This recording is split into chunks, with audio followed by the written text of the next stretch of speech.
Amen. Katatapos lang po ng tinatawag nating Lord's Supper at ang Panginoon ay nagpunta sa halamanan ng Gethsemane. Matthew 26:36 to 38. Then Jesus went with his disciples to a place called Gethsemane, and he said to them, "Sit here while I go over there and pray." He took Peter and the two sons of Zebedee along with him, and he began to be sorrowful and troubled. Then he said to them, "My soul is overwhelmed with sorrow to the point of death. Stay here and keep watch with me."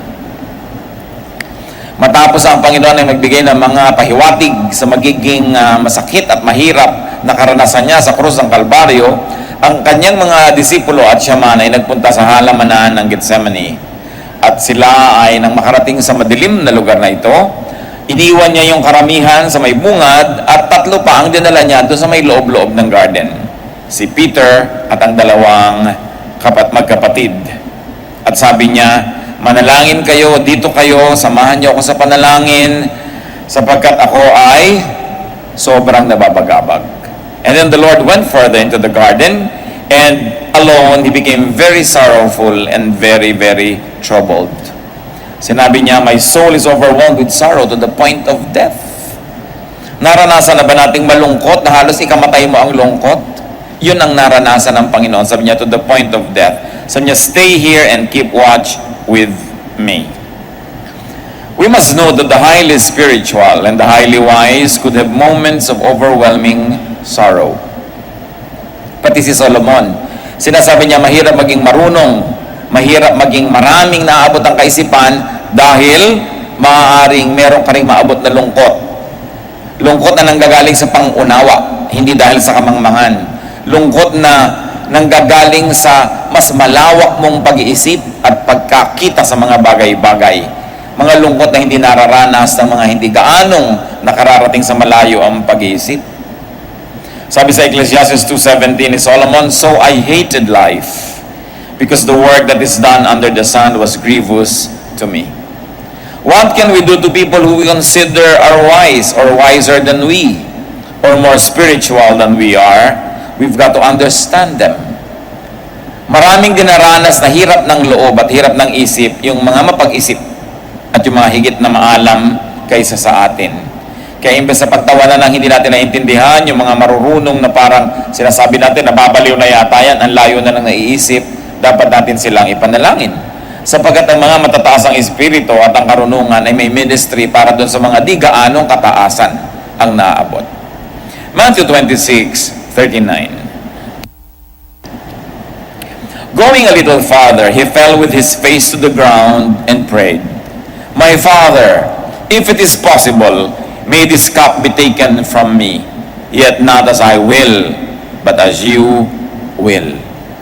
Dito ay binunyag kung anong nagpapahirap sa loob ng Panginoon. Na kanyang naguguni-guni na, naiisip ang mangyayari sa kanya kung siya ay arestuhin, siya ay litisin, hatulan, pagpasanin ng krus, at mamatay mag-isa sa piling pa naman ng mga kriminal doon sa bundok ng Kalbaryo. At sa kanyang lungkot, pagkahapis, hirap ng loob, siya nagpatira pa sa lupa at nanalangin sa Ama sa langit. At sabi niya, "Kung maaari po sana, Ama, huwag na lang, pass na lang ako dito." Nakikita natin yung humanity of the Lord Jesus. Hindi natin pwedeng sabihin, nagawa naman ni Jesus lahat yan kasi anak siya ng Diyos eh. Nakita natin yung paghihirap din ng kanyang loob.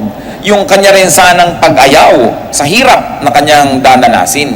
Hindi natin pwedeng maliitin ang kabayanihan ng kanyang kamatayan para sa atin. Nasasabihin natin, Diyos naman siya, kayang-kaya niya. Tulad niyo at tulad ko, meron din siyang takot. Hindi nag-iisa ang mga natatakot kasi ang Panginoon man ay inabutan ng ganitong uri ng damdamin. Nasa John 17 sinabi, pumawi siya ng dugo. Sa sobrang niyang taimtim ng pananalangin at sa sobrang ding stress ng nakaraan at ng darating pa. Pero kasunod na sentence, "Yet not as I will, but as you will." Yung kanyang pagkatao ay umiral, sinasabi niya, ayoko sana, pero yung pagiging masunurin sa kalooban ng Diyos sa langit ay hindi naman malayo at kasunod agad. Pero sabi niya, pero ganun pa man ang nadarama ko, yung kalooban yung maganap, hindi yung kalooban ko. Ako naman ay humihiling lang kung pwede sana. It was a very sincere prayer. Kumisa naman tayo, nagdadasal na lang, binobola pa ang Diyos. Yung meron pa itinatago at meron pa papapa-impress. This is a very sincere prayer. Inamin niya yung kanyang nararamdaman. But there was an unflinching submission to God's will. At yun ang isa sa mga dapat nating matutunan dito. Na bagamat totoong-totoo ang kanyang pag-ayaw sana sa hirap, pero totoong-totoo rin yung kanyang kagustuhang sumunod sa kalooban ng Ama. At alam natin kung alin ang nasunod. Hindi siya, kundi sinunod niya ang kalooban ng Ama sa langit. Matthew 26:40-41. Then he turned to his disciples and found them sleeping. Could you men not keep watch with me for 1 hour? He asked Peter. Watch and pray so that you will not fall into temptation. The spirit is willing, but the body is weak. Sa kanyang pagdadalamhati, humanap sana siya ng damay sa kanyang mga disipulo, lalong-lalo yung 3 na pinakamalapit sa kanya. Pero matapos siyang manalangin, magpatira sa Panginoon at mahirapan ng lubos, nung balikan niya ang kanyang mga kasama, mga tulog. Sabi niya, hindi ba naman kayo pwedeng magising at manatiling gising ng 1 oras man lang? Hindi niyo ba ako pwedeng samahan sa aking pag-iisa, sa aking dalamhati at hirap na ito? At sinabi niya kay Pedro, manalangin ka ng husto na hindi ka mabulid sa tukso. Hangad ng Espiritu ang sumunod sa Diyos, pero mahina ang katawan. Mahina ang paglaban sa tukso. Ano ang mga hinarap dito ng Panginoon? Desertion. He was being deserted by His people. At least they were still there, but they were only just physically around. They were no longer spiritually with Him. Tulog nga eh. Hindi nga maunawaan ang kanyang hirap na dinaranas at tinulugan pa siya. So there was a feeling of isolation. Kung nakakaranas kayo sa hating gabi na namang problema, gising, may nararamdaman, nalulungkot, naiinip, tas tulog lahat ang kasambahay nyo na halos gusto nyong gisingin, alam ng Panginoon yun. Naranasan niya yung isolation. Kaya ang napakasarap para sa atin ng mga anak ng Diyos, dinanas ni Jesus lahat yung dinaranas natin ngayon. Kaya lagi siya tayong nauunawa, naintindihan niya ang ating kalagayan.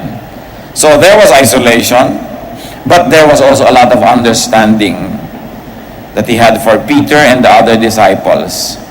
Kahit siya naguguluhanan, kahit siya nababagabag at naghihirap, hindi niya dinaan sa init ng ulo o galit, naunawa pa rin niya yung kanyang mga kasama, bagamat ang mga yun ay hindi naman lubos na nakiramay sa kanya.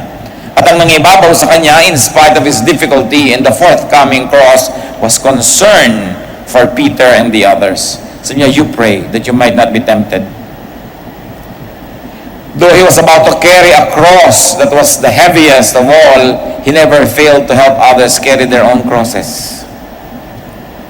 Na sa kanyang hirap na dinaranas at daranasin pa, ang laman pa rin ng isip niya, pag-ibig sa kanyang mga disipulo, pag-unawa sa kanila. Matthew 26:42-46. He went away a second time and prayed, My Father, if it is not possible for this cup to be taken away unless I drink it, may your will be done. When he came back, he again found them sleeping because their eyes were heavy. So he left them and went away once more and prayed the 3rd time, saying the same thing. Then he returned to the disciples and said to them, Are you still sleeping and resting? Look, the hour is near, and the Son of Man is betrayed into the hands of sinners. Rise, let us go. Here comes my betrayer. So 3 beses siyang nanalangin, 3 beses siyang binalikan ng kanyang mga disipulo, 3 beses niya rin naabutang tulog. Yung unang panalangin niya, kung pwede sana, pass. Pero yung pangalawa, kung hindi po talaga pwede, then let your will be done. So there was already so much submission in the 2nd prayer, so much more than before. And then in the 3rd prayer. So the prayers were repetitions of the previous situation and activities. And the Lord, very, very significantly, accepted in His heart the arrival of Judas and the people who were about to arrest Him. Matthew 26:47-49. While He was still speaking, Judas, one of the 12, arrived. With him was a large crowd, armed with swords and clubs, sent from the chief priests and the elders of the people. Now the betrayer had arranged a signal with them. The one I kiss is the man. Arrest him. Going at once to Jesus, Judas said, "Greetings, Rabbi," and kissed him. Alam natin itong kiss na ito. Alam ng lahat ito. Ang mga matalik pong magkakaibigan, mga magkakamag-anak, mga nagmamahalan, mga close to each other, kissed each other, even men. Sa Middle East, men kissed each other. Up to now, they kiss each other in the cheek. Kung minsan pag sobrang respect mo, you kiss the shoulder. Tayo, we kiss the hands. Basta merong kiss sila. Kaya ang masakit dito, yung kiss na dapat sana ay sagisag ng magandang pagsusunuran at pagmamahalan, ito ang ginamit ni Judas para i-identify kung sino ang huhulihin. So niyo yung hahalikan ko at magpapahalik naman sa akin, therefore close kami, yun ang binebetray ko ngayon, yun ang huhulihin nyo. Napakasakit. Masakit yung gawang ka ng masama ng kalaban mo, lalo namang masakit kung gawang ka ng masama nung kakampi mo dapat.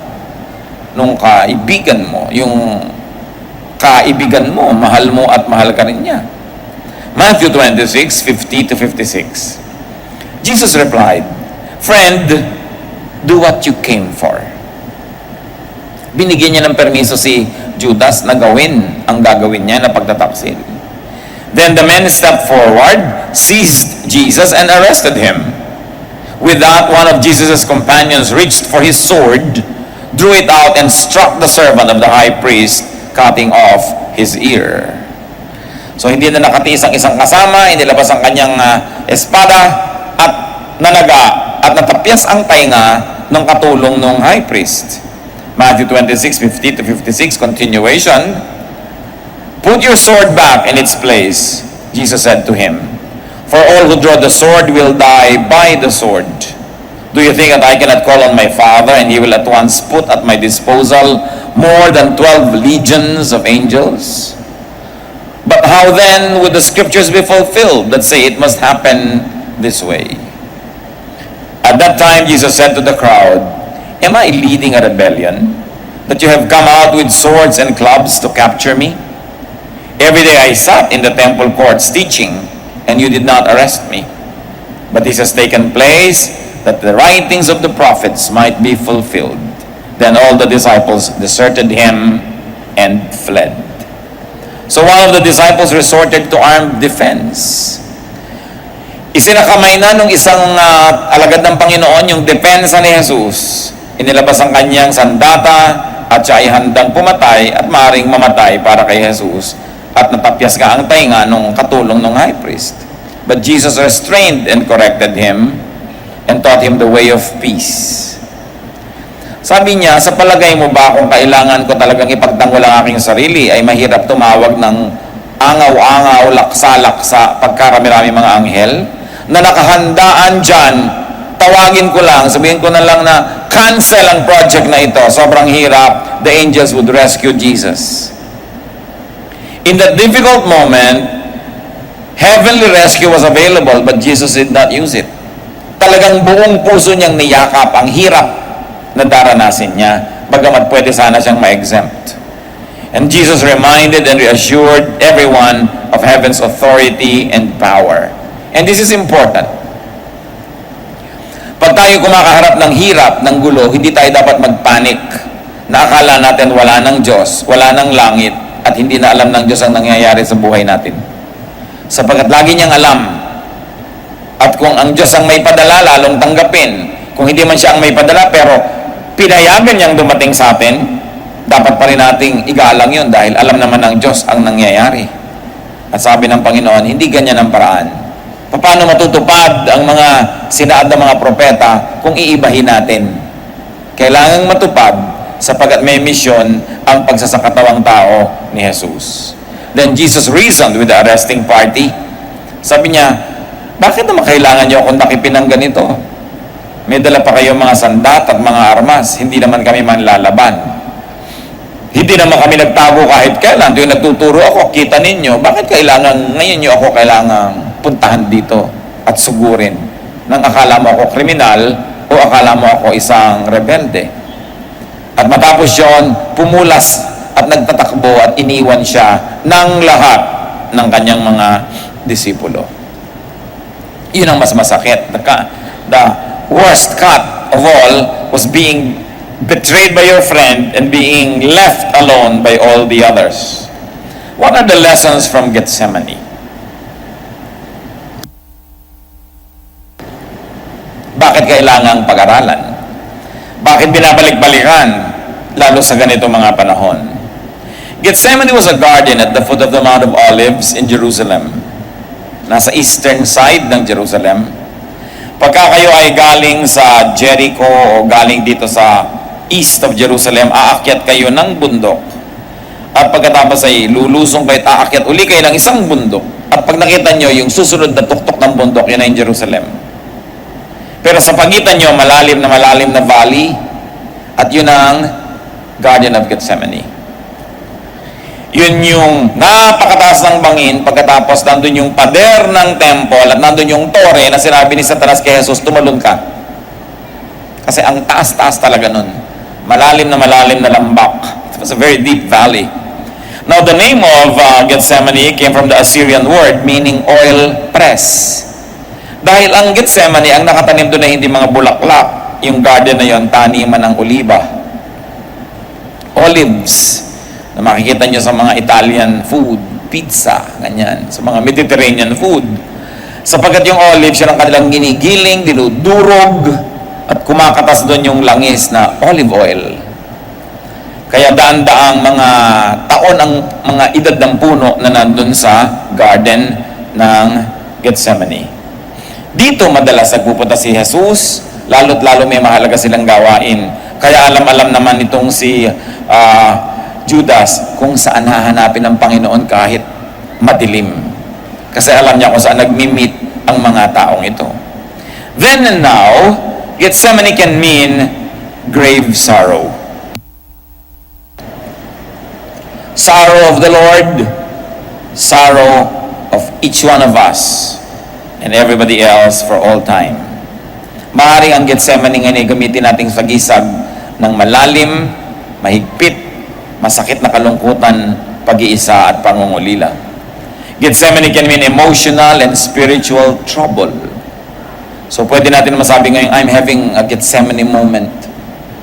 Na-stress ako, nalilito ako, depressed ako. I'm so sad I could die. So it could be the representation of that idea. So it's an emotional or spiritual trouble caused by the prospect and fear of physical threat or suffering or death. Pwede natin i-apply ngayon na ganong kahulugan. Matthew 26:38, ulitin lang natin. Then he said to them, my soul is overwhelmed with sorrow to the point of death. Stay here and keep watch over me. Gethsemane can mean isolation and aloneness. May mga kasama ka pero tinutulugan ka. May kasama ka pero pinagtaksilan ka. May pinagtitiwalaan ka pero bumaligtad. That could be a Gethsemane moment. Gethsemane could stand for betrayal or even injustice. Anong ginawa ang masama ng Panginoon para ma-deserve niya na arestuhin? Kuminsan sa ating buhay, mapagbuti ang ginagawa natin, ang sinusukli sa atin masama, it could be a Gethsemane moment in our lives. And Gethsemane could also mean grave fatigue.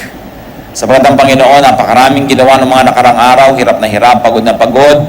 So there was this emotional, this physical, and this spiritual stress on Him. But Gethsemane could also mean oil press, as we have said. At hindi siguro aksidente na ganyan yung pangalan ng garden na yan. Kasi yung oliba, kung hindi dudurugin, pipisain, kakatasin, hindi lalabas yung mahalagang langis. At tayo man mga kapatid, para lumabas yung halaga ng ating espiritu, para lumabas yung what is noble and divine in us, many of us have to pass through a Gethsemane experience. Parang bulaklak na kung natapakan mo't na durog, ay doon lumalabas ang kanyang halimuyak. Parang nyog na kung hindi mo basagin, pigain na hindi lalabas ang gata na nagiging langis. Tayo mga tao dumaranas ng ganong pagpiga. Kakala mo nagkagiba-giba ka na, nagkawasak-wasak. Yun pala, hinahayaan lang ng Diyos na mangyari yun para lumabas yung iyong halaga. Para lalo mong makita kung anong importante sa buhay, para lumabas ang gagandahan ng iyong pagkatao, para tulad ni Jesus, magkaroon ka ng mga karanasan na magagamit mo ngayon para maging blessing ka sa maraming tao. Kasi kung hindi pa tayo kumisa nakakaranas ng hirap sa buhay, hindi tayo nagiging understanding sa mga dumadaan sa hirap. Kung hindi tayo nakakaranas ng matukso, magkasala, magkamali, madalas self-righteous and judgmental tayo. Kaya kung tayo man ay dumadaan sa napakahirap na karanasan, magtiwala kayo, lumapit sa Diyos tulad ng ginawa ng Panginoon at ipagpaubaya sa Diyos ang kanyang ginagawa sa atin, sapagkat kung alam niya ang kanyang ginagawa at tayo naman ay nagsasabit sa kanyang kalooban, mayroong magandang kakahinatnan. Ang hirap ay pansumandali, ang kaluwalhatian ng Panginoon ang maghahari kung tayo'y papayag na gawin ng Panginoon ang ginagawa niya. Mahirap man kung minsan yun. Your Gethsemane can turn you from olive to oil, like flour that is crushed. Your fragrance is released when you are crushed. Ayaw natin makrush, ayaw natin madurog. Kung pwede lang sanang mabango ka na lang na bulaklak na hindi nadudurog, why not? Pero kung bulaklak ka, at sinasabi mo, ang bango-bango ko, ang ganda-ganda ko, bakit ako nadudurog? Magtiwala ka na may bangong lalabas mula sa iyong paghihirap. Kung hindi ka magiging rebellious, hindi ka magwawala ng tiwala sa Panginoon at ipapaubaya mo sa Panginoon ang iyong kalagayan. So lahat tayo dumadaan sa Gethsemane experiences. Parang kami sa nag-iisa, tinalikuran ng lahat, pinagtaksilan, nahihirapan, walang makaunawa, nalulungkot, nababagabag. Let's see how Jesus survived Gethsemane, so we can also survive our Gethsemanes. Ano-ano ang laman ng matatawag nating Gethsemane survival kit? Kung ngayon gagawin nating survival kit yan, first of all, there was company. Matthew 26:36. Then Jesus went with his disciples to a place called Gethsemane, and he said to them, "Sit here while I go over there and pray." Ang Panginoong Jesus, anak ng Diyos, hari ng mga hari, tagapagligtas ng daigdig, kinailangan din niya, ginusto niya na may makasama. Pag dumadaan tayo sa hirap, mabuting may kasama. Masarap na mayroong karamay. Huwag nating solohin. Maging ang Panginoong Jesus, sa pagbubuhat ng cross niya, may tumulong. A stranger to him, but nevertheless, even for a brief moment, the Lord was able to rest because somebody was assigned to carry the cross. So, huwag tayong mapagmataas at huwag tayong maging kung minsan ay may kayabangan na sinosolo natin ang hirap natin. Friends divide our sorrow and multiply our joy. Matthew 26:38, and he said to them, "My soul is overwhelmed with sorrow to the point of death. Stay here and keep watch with me." Hindi siya nahiya, hindi siya nag-alinlangan, hindi siya nag-alangan na aminin sa kanyang mga kasamahan na nangangailangan siya ng company. At dapat ganun din tayo. Kung tayo nabibigatan, nahihirapan, huwag na tayo maglakas-lakasan. Minsan naglalakas-lakasan ka sa harap ng iba, pero may mga mangilan-ilan dapat na matapat ka na honest sa sinasabi mo, samahan mo ko kasi nainip ako. Samahan mo ko kasi lungkot na lungkot ako, nalilito ako, naguguluhan ako, natutulog ka, masarap yung may nagigising ako, gising, kwentuhan mo ako. Dahil naiinip ako. Nangyayari sa atin yun paminsan-minsan. Sabi ni Solomon sa Ecclesiastes 4:9, "Two are better than one because they have a good return for their work." Mas mainam na may kasama kaysa wala. So you make and you keep friends. Importante yon, that you make and you keep friends. Even the Lord Jesus needed and wanted company. So have company, especially in Gethsemane moments. Kumisan dahil may kasama tayo, may kausap tayo, nalilimutan natin yung hirap. At yung mga hirap ng loob, yung mga inip, even sometimes suicidal tendencies, hangin lang yun na dumadaan, kailangan lang makalampas na ikaw ay naiwang buo pa. Kaya kailangan pag dumadaan yung hangin na yun, may nakakapitan ka, may kasama ka. And what's important, brothers and sisters, give company to people in their Gethsemane moments. Nanay mo naiinip, sige na, magtiyaga ka na gumising, kwentuhan mo na lang. Kumisan, ikwento mo nga anak yung ganon, hindi naman talaga interesado yun sa kwento, gusto lang may kausap, gusto lang may kasama. Kahit nga putol-putol yung sentences, walang sense, nakikinig pa rin yun, kasi gusto niya may kasama. Maraming mga magulang nagagalit sa mga anak pag ginagabing umuwi, hindi dahil mahigpit, kundi dahil namimiss kayo. Ganon din yung mga wives, yung galit na galit sa husband na ginagabi, kumisan hindi lang maamin na miss na kasi kita. No? Kaya nalulungkot kasi ang tao. At tayo may pananagutan sa isa't isa. Lalong-lalo ito ay strong moment mo ngayon, dapat naghahanap ka naman ng sino kayong nalulungkot, sino kayong naiinip, sasamahan ko naman. Hindi ko maganda ang pakiramdam mo, mag-isa ka na lang matutulog, mag-enjoy ka dahil ganado ka sa buhay. Paano yung mga nalilito, yung nalulungkot? Ang mga malalakas, may ministry sa mga mahihina. Sa pagdarating ang panahon, ikaw naman yung mahina, may magmi-minister naman sa'yo. Panapanahon lang ng pangangailangan, panapanahon lang ng pagpapalit ng papel sa buhay. At very important, katulad ng sinabi nitong Panginoon na nakita niya, tulog na naman yung mga disciple niya, there should be understanding and acceptance like Jesus of His friends, human frailty. Kung minsan meron kang need, sobra ka nagiging demanding, dapat mo ring isipin na may kahinaan din yung tao kahit nagme-minister sa'yo. May sakit ka, nakatulog ako nagbabantay, kaysa maghalit ka dyan at magsisigaw, unawain mo na pagod na siguro. Kaya ako gising kasi maghapon naman akong tulog ng tulog dahil pasyente ako, ito nagbabantay sa akin, nakakatulog, uunawain. Kasi kung minsan nangangailangan ka na ng tulong ng kapwa, dadaanin mo pa sa init ng ulo, naiinis sa'yo, lalo kang lalayasan. Wala ka lalong katulong at kasama sa buhay. So inuunawa mo. Mga kapatid, kahit tayo may karamdaman, kahit tayo nangangailangan, may pagkukunan pa rin tayo ng pangunawa kung gusto nating mangunawa at umunawa. Kung minsan lang, kung mapasyente ka, ikaw yung may sakit, akala mo entitled ka na sa lahat ng tantrum mo.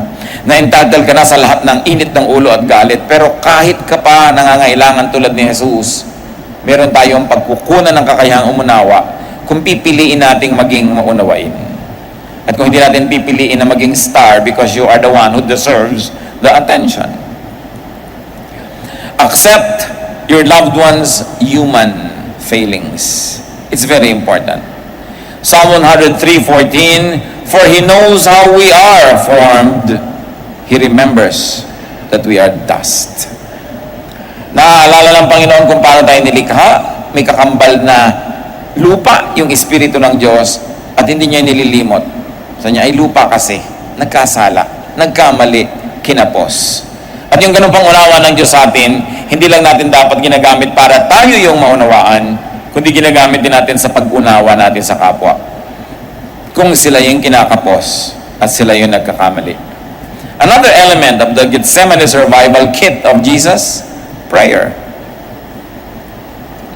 Matthew 26:36, Jesus went to Gethsemane to pray.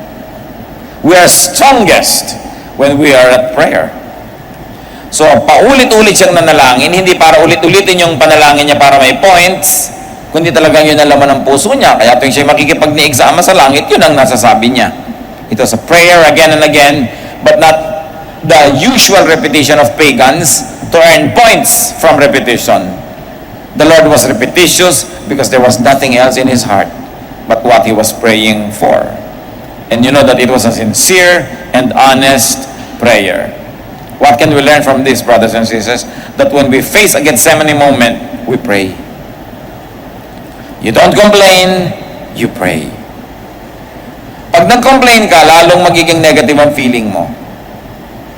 You don't allow fear to overtake you, you pray. And one of the things we can learn is to pray with and to pray for people in their Gethsemane moments. You can say, alam mo kapatid, wala naman ako maipayo sa'yo kasi nalilito rin ako, pero halika, mag-pray tayo. You don't always have to give wise words to people who are troubled because sometimes we don't have the wise words. You are not always wise, you are not always filled with inspiration, you are not always strong, but you can always pray with the person who needs your help. Ako rin nalilito, halika mag-pray tayo. Ako rin nangihina ngayon, halika mag-pray tayo. At hindi yan last resort, it must be the first resort. Because we are strongest when we pray. And when we pray, umaayos ang ating isip. At hindi man mabago ang sitwasyon, nababagong isip natin. Lumalakas ang ating espiritu, natatanggap natin yung hindi natin kayang baguhin, at nababago natin yung dapat at pwedeng baguhin. Another element in the survival kit is submission to God's will. Pag ikaw, kapatid, ano man ang hirap na dinaranas, tinanggap mo na pinayagan yun ng Panginoon, lalo't alam mo yun ang gusto ng Panginoon para sa'yo, para ka siguro ituwid, o para ka i-train, para ka palakasin. Pag tinanggap mo na yun, gagaan na yun. Bumibigat lang pag nilalabanan. Humihirap lang pag nakikipagtunggali tayo sa Espiritu ng Diyos. Nagkakaroon lang ng giyera kasi ayaw mo pang sumuko. Alam niyo paano natatapos ang giyera? Pag nanalo ka na o pag sumuko ka na. Mananalo ka ba sa Diyos? Kaya sabi ni Lord, huwag sana Ama, ayaw ko sana, pero yung gusto niyo ang masunod. Paano naman mananalo yung son sa father? Kaya sabi niya, yung gusto mo na lang ang susundin ko. Kaya nahihirapan tayo sa mga problema natin kasi kung minsan lumalaban tayo sa alam nating gusto naman ng Ama na mangyari sana sa buhay natin. Alam mo na mali yung gusto mo, ipaglalaban mo pa. Gulo talaga yan. Pero matatapos ang gulo pag sumuko na tayo. Alam nga namang Diyos ang sumuko sa atin, tayo dapat ang sumuko. At pag tinanggap mo na yon, gumagaan, lumuluwag. Paano natin natatanggap yung kalooban ng Diyos? This requires knowledge of God's will. Dapat alam mo kung ano ang gusto ng Diyos para sa iyo. It's important to know God's will. The knowledge of God's will is crucial so that you will be able to accept it. This requires knowledge of God, therefore it requires knowledge of the Scriptures. Dapat alam mo yung Biblia, alam mo yung mga pangako ng Diyos, alam mo yung mga salita niya. Nung siya ay gusto sanang ipaglaban ng isa niyang disciple, sabi niya sa verses 53 to 54, "Do you think I cannot call on my Father, and He will not at once put at my disposal more than 12 legions of angels? But how then would the Scriptures be fulfilled that say it must happen in this way?" So bagamat ang Panginoon ay pwedeng matuksong labanan yung nangyayari, pero sabi niya, pagka hindi natin ito pinayagang mangyari, paano matutupad yung kalooban ng Panginoon? So it is important to submit to God's will. Never forgetting that heaven knows what's going on in your life. Si Paul, meron siyang isang kapansanan o sakit o hirap na dinaranas na ilang beses siyang hiningi sa Diyos na tanggalin. Ang tawag niya dito, thorn in his flesh. Pero sabi ng Diyos, hindi ko tatanggalin. Pero tinanggap na lang ni Paul. 2 Corinthians 12:9, "But God said to me, my grace is sufficient for you, for my power is made perfect in weakness. Therefore I will boast all the more gladly about my weaknesses, so that Christ's power may rest on me." Sabi ng Panginoon, huwag ka nang humingi na tanggalin yung problema mo. Sapat ang grasya ko para dalhin mo yung problema mo all your life. Kaya sabi ni Paul, kaya ipagmamalaki ko pa ngayon tong kahinaan ko. Kasi dahil sa kahinaan ko na ito, bakit ako nakatayo pa? Dahil tinutulungan ako ng Diyos. So yung aking kahinaan nagiging patunay na ang Diyos ay nandiyan at tinutulungan ako. Kasi kung yung kahinaan ko lang nandiyan at wala yung tulong ng Diyos, matagal ako nawala sa ministry, matagal ko na hindi kinaya. Pero nandito pa ako, hindi dahil wala akong kahinaan, kundi dahil may Diyos na tumutulong sa kahinaan ko. Kaya sabi niya, lalo kung ikagagalak ang aking mga kahinaan, kung ganito, na nagiging dahilan nito para maluwalhati ang Diyos at makita ang pagkilos niya sa aking buhay. After you have prayed hard, after you have done what you could, accept God's will and accept what God allows. Change the situation or change your attitude. And in that case, you will have peace. And you will survive your Gethsemane moment. What else was in the survival kit? There was a lot of godliness and calmness and composure. May problema na nga, magpapanik ka pa. May problema na nga, dadaanin mo pa sa gulo. Ang Panginoon, nung dumating ang kanyang mga taga-aresto, tahimik niyang tinanggap yung katotohanan na yun. There was serenity in the way he faced his troubles, in the way he accepted the difficulty that was about to happen to him. Sabi niya, huwag kang lumaban, balik mo ang iyong sandata sa kanyang lalagyan, hindi tayo ganyan. So pagka meron po tayo mga problema, mga kapatid, what's the point in being violent? Ang anak mo biglang hindi pumasa sa exam, dun mo pa ngayon pagsasasampalin at pagbububugbugin, what will you get? Baka mapatay mo, o baka lumayas, o baka magtampo sa iyo buong buhay. Hindi naman na-solve yung problema, hindi pa rin siya papasa. At hindi magiging inspirasyon yon para pumasa siya sa darating na panahon. What's the point? Nadadaanin mo sa dahas. Let God's peace rule your life, especially if there is so much trouble. Inaaway ka na, mga away ka pa, anong kakawian?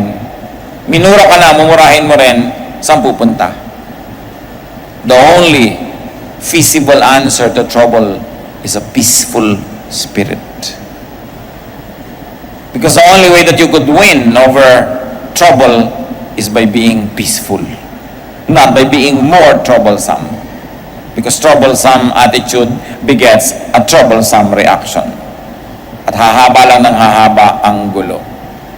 Ang pinakamagandang paraan, payapa, tahimik, matiwasay na pag-uugali. Philippians 4:7, the peace of God, which transcends all understanding, will guard your hearts and your minds in Christ Jesus. Nais kong bigyan ng diin ito. Kung tayo naguguluhan, natatakot, nababagabag, hirap ang loob, ang kailangan natin, the peace of God. And the peace of God transcends all understanding. Read another way, it says, the peace of God tells you to be peaceful when you have all the reason to be troubled. The peace of God tells you to be friendly when the entire environment provokes you to be violent. The peace of God makes you do the impossible. And in doing the impossible, you allow God to work. So practice serenity. Pray for serenity.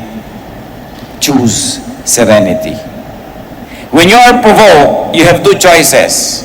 Maging katulad ka niya o ibahin mo yung approach. Sa palagay niyo, sino ang magwawagi? Yung makapa-Diyos na pamamaraan. Kaya ang sabi ng Panginoon, pinupuwersa ka maglakad ng 1 mile? Sabi mo, 2 miles na lang, gusto mo? Hinihingi yung jacket mo, sabi mo, santo ko, gusto mo rin? Kasi pag natanggal na niya lahat yung gusto niya sa'yo, ano pang kukunin niya? Wala na, tahimik na. Kaya lang kayo patuloy na nag-aaway, ayaw mo ibigay. So ibigay mo yan, matatahimik. Mahirap isipin yun. Paano naman yun? Dinawalan ako? Exactly. Pag pinaandar natin yung sarili nating pangatwiran, doon talaga lalong gumugulo ang buhay. Kasi kung minsan, sa paggawa mo ng baligtad, doon mo nagagawa yung dapat mangyari. Para yung istorya nung araw ng elementary grades, ako, ewan ko kayo, baka ibang panahon na kayo nag-contest daw yung araw at saka yung hangin. No? Kung sino ang makakapagtanggal ng jacket nitong taong ito, nagyabang yung hangin. Ako makakatanggal niya. At talagang pinalakas niya ng pinalakas yung hangin para lumipad yung tao, lumipad yung jacket niya. Pero habang gumiginaw, lalo naman talagang sikip-sikipan ng tao yung jacket niya dahil maginaw. So ano mang lakas ng hangin, di niya nakuha yung jacket. Yung araw naman ngayon, pinainit niya yung araw, andali, di naghubad ng jacket yung tao. Kasi mainit So pagkapilit mong inaagaw, lalo hindi ibibigay sa'yo, there must be a way. Mga mag-asawa, 20, 30 years ang mag-asawa, away pa rin ang away. Hindi kayo nakakakita ng paraan how to have a peaceful life. Kung lagi nyo nalang pag-aawayan, kung gaano kalamig ang aircon, o kung gaano kalakas ang ventilador, tinatamaan pa kayo o hindi, no? Nakahiga kayo sa iisang higaan, mag-isip-isip kayo, solve nyo yan. Alam nga namang abutin kayo ng 70-year anniversary, nag-aaway pa rin kayo dahil sa electric fan. Babaw naman nun. Hindi kayo magkasundo kung gaano kaasim ang sinigang? Patay ba o bukas ang ilaw pag natutulog kayo? Mag-asawa kayo na magkasama sa buhay. Dapat kayo makahanap ng peaceful way to resolve this. And the only way is to give way. Gusto mo hanin ng ilaw? Pagdating niya bukas, may laser talaga. Pagkalakas-lakas na laser, pag gusto mo ilaw, baka naman sakaling umayaw. No? Pero hindi sa pagpipilit ng gusto natin, kundi sa pagbibigay sa kapwa. Meron yun na himala. Yun lang gumagawa nun, ang nakakadiscovering meron pala.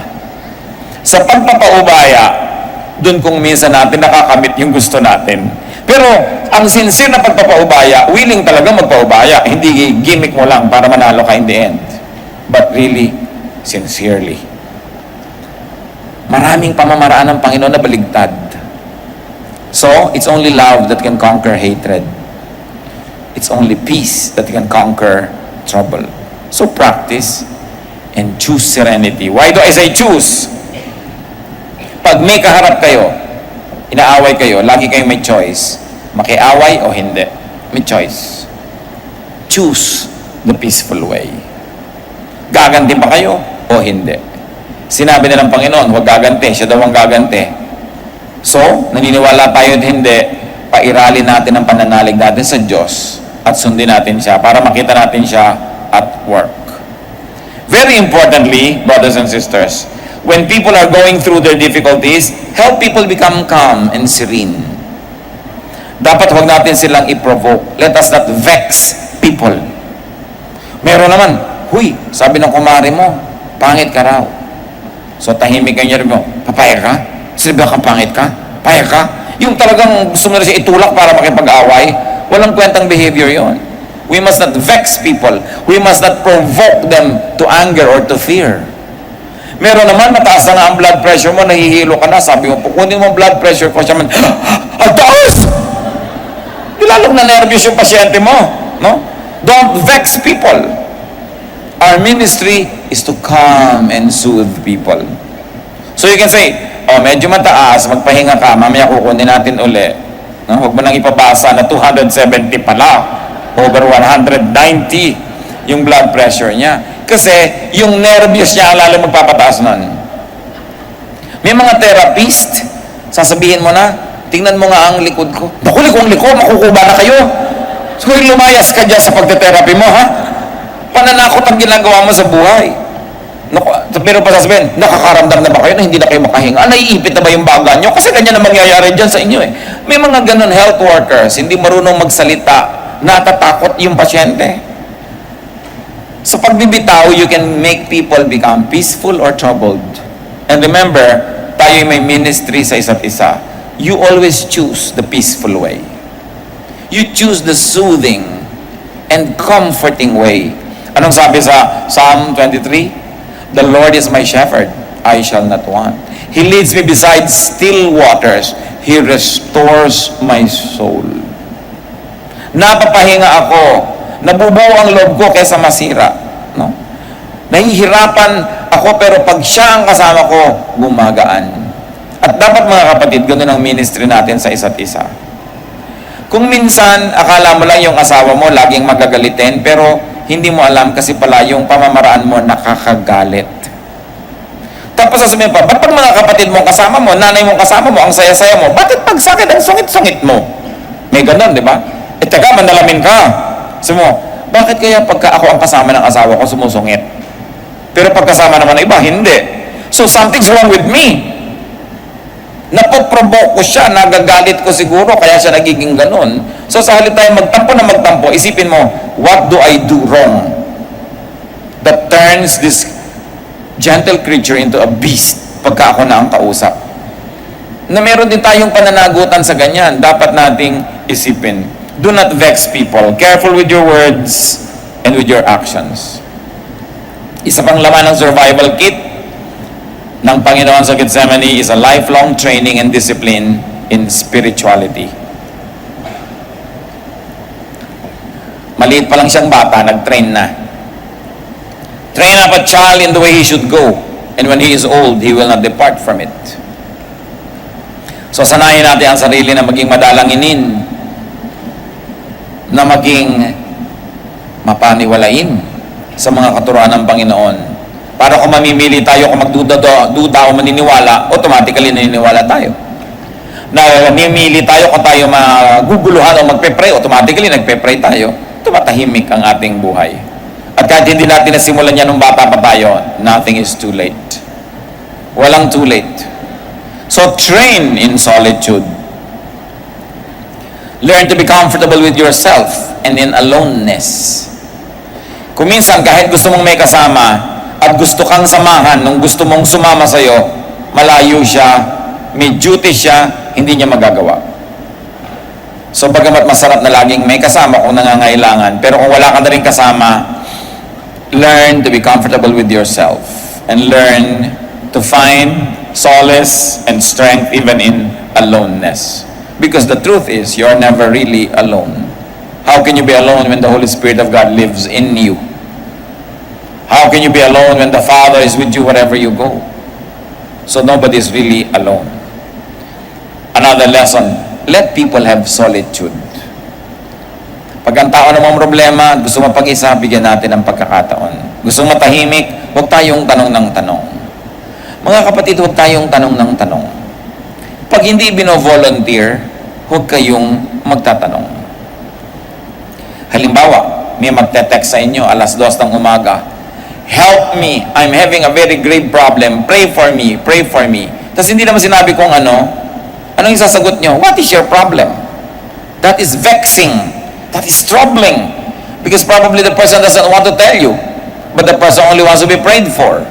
So yung makadiyos at dissenting tao, imbes mong tanong, anong problema mo? Sabi lang, I'm with you in prayer right now. I'm praying.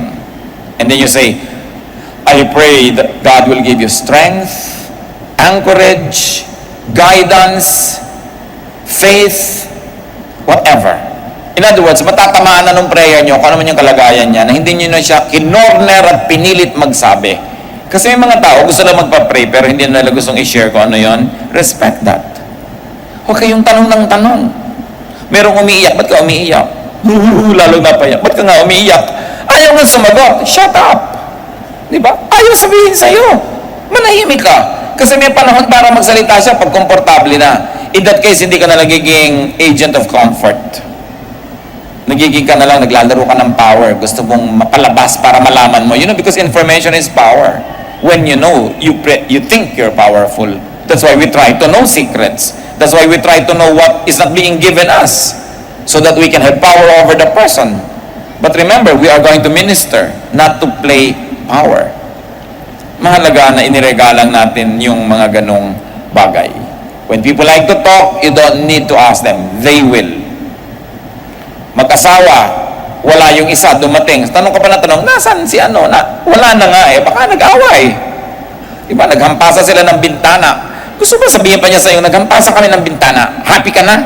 Nakita mo na nga, ako na lang dumating dito, tanong ka pa ng tanong. Diba? Yung dapat yung mga tao, ilagay yung curiosity nila sa dissenting lugar. Hindi lagi nag-uurirat. So train yourself in restraint, in godliness, and in faithfulness. Luke 21:19, by standing firm, you will gain life. And Timothy 4:7, train yourself to be godly. Hindi nangyayari automatically, we have to practice. 2 Peter 1:5, make every effort to add to your faith goodness, and to goodness, knowledge, and to knowledge, self-control, and to self-control, perseverance, and to perseverance, godliness. So do not tempt and provoke people to be unrestrained. Huwag natin silang kakantiin, kikilitiin, gagalitin. Pag kinausap mo dapat ang tao, kumakalma siya. Then the Spirit of God is in you. We all face and experience our Gethsemanes. Kanya-kanya tayo ng dala sa buhay. Kanya-kanya tayo ng hinaharap ng mga hirap. Kuminsan sobrang bigat, kuminsan naman hindi masyado. Panahon. Learn from Jesus, who had the ultimate Gethsemane experience. Hebrews 2:19. Because he himself suffered when he was tempted, he is able to help those who are being tempted. Pag dumarating tayo sa hirap, Natetempt tayo na tumalon sa ilog, maglaslas ng pulso, uminom ng lason, natetempt tayo mag-drugs, maglasing, natetempt tayo na gumawa ng something crazy just to get out of our problem. Think that Jesus went through all kinds of temptations and He understands your situation now, and your great help comes from Him. Lumapit kay Jesus, magpatulong sa Kanya. At kung tayo'y dumaranas o nakaranas na ng mga hirap, meron na tayong ministry to minister to those who are just going through that difficulty right now that you have already graduated from. Let your experiences make you better, not bitter. Kailangan makatulong ka sa mga tao, kaya hindi nagkakaroon ng kawalang halaga. Kung ang mga hirap nating dinaranas ay magiging qualification natin to help people, then even the difficulties you go through can be turned by God into blessings. And we can be instruments of God. So huwag mo sabihin na hindi ko deserve ito, bakit ako nahihirapan? For all you know, God could be training you to be a good counselor. Maraming ganun eh. Sabi nga ni Lord, si Paul daw, he will suffer for my name's sake. Meron siyang mga pinapayagang dumaan sa dusa. Pero may magandang dahilan. At hindi ka naman mauubusan at mawawala ng gantimpala kung hinayaan mo maging instrumento ka ng Diyos. Dahil ang Panginoong Jesus nga, na anak ng Diyos, siya mismo naging instrumento ng langit para lalo tayong maunawa ng langit na noong ang Espiritu ng Diyos nagsakatawang tao, lalong naunawa ng Diyos ang tao. Kaya may kakampi tuloy tayo ngayon. Mga kapatid, lahat ng hirap na dinanas natin, dapat maging dahilan para maging kakampi tayo ng mga naghihirap sa kasalukuyan. That you are now able to understand, therefore you're qualified to help, not to condemn, not to judge, and not to say you're better because you passed through this difficulty with better marks and better grades. But your difficulties, especially the past ones, should now turn you into a more compassionate person. Lalo ka magiging maunawain, mahabagin, mapagmahal, mapag-aruga kung naranasan mo na ang ganung mga hirap. You are qualified. Kaya pagka ganun nakikita mong, well, I'm becoming qualified to be God's instrument. At kung minsan naman, dumadaan tayo sa difficulty dahil bunga ng ating mga gawa, edi natural lang na mahirapan tayo. Pero kung hindi ka makakakita ng dahilan, ba't ako nahihirapan, hindi ko to deserve. Jesus never deserved Gethsemane. But He went through it. At tayo mga anak ng Panginoon, kung saan dumaan si Jesus, dadaan tayo. Para makarating tayo sa Kanyang pinuntahan, resurrection and the life.